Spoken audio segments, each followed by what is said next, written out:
Fantastic. So, Tom, given that his father is a prominent Death Eater, Draco really had little choice on as to which side he was going to have to choose in the epic battle. I just wondered how he's personally affected by the New World Order, and if he feels isolated to some degree.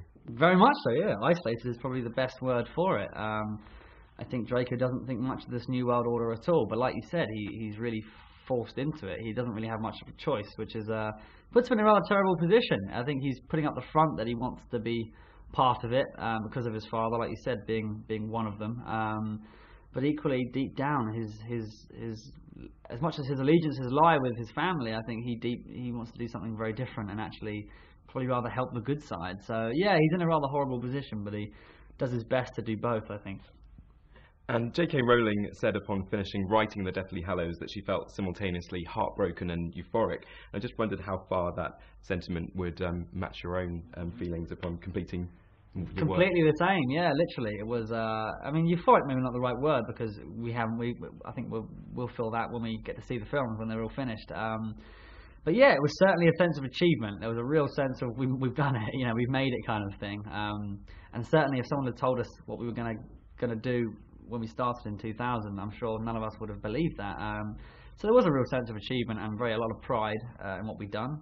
Equally, yeah, a great sense of sadness, the fact that it was all over and that would be the end of it, really. So it is a real mixture of a conflict of emotions, definitely.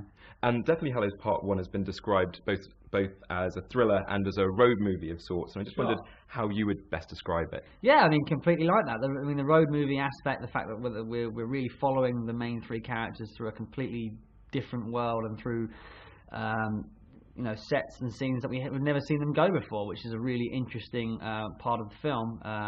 Equally, they're being hunted down throughout it, really, which adds obviously the element of a thriller. And needless to say, they end up getting in some sticky scenarios. So yeah, it's a fantastic film, and it really, by the end of it, it really sort of builds up the great story that follows with the second one. And Daniel Radcliffe has described the near 18-month-long shoot as a bit of an endurance test. I just wondered who or what kept you going during the mammoth shoot. Daniel is a great inspiration for all of us. Certainly for me, he's you know, he's been a real inspiration for how to. No one could possibly do the job remotely as good as Daniel does it, and he does it with such passion and enjoyment that it's really uplifting for the rest of the cast. Certainly for me to see the fact that he's there literally constantly. I'm only there for the odd week, so if I start getting tired and he's, you know, on cloud 9, then it quickly makes me realise if he can do it, then I can as well. So it's always nice to have him around on set.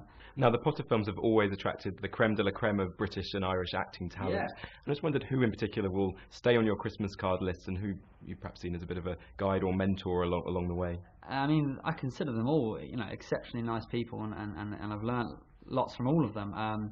Jason Isaacs, who plays my dad, obviously, I'm very close with him, and he's been quite paternal over me, bless him, looking after me on and off set.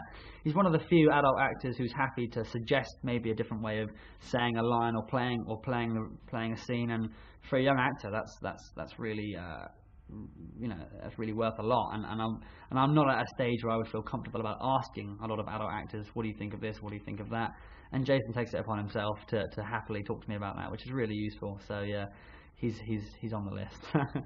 And just finally, Tom, I've listened to some of your music online. Oh, great! And I just wondered, is that something that's a potential career option for you as well as the acting? It's a passion project, really. The music. I've been very fortunate enough to just sort of start my own little independent record label off. So I'm looking sort of to keep music as a passion project, and to maybe not just myself but also other musicians to work with them. I know Matt Lewis, who plays Neville, was in a great band, so we've been looking to do some work with them as well. So yeah, I mean, it's something that I'm very interested in, and I'm not looking for any pop career anytime soon, but it's something that I shall certainly keep close to my heart.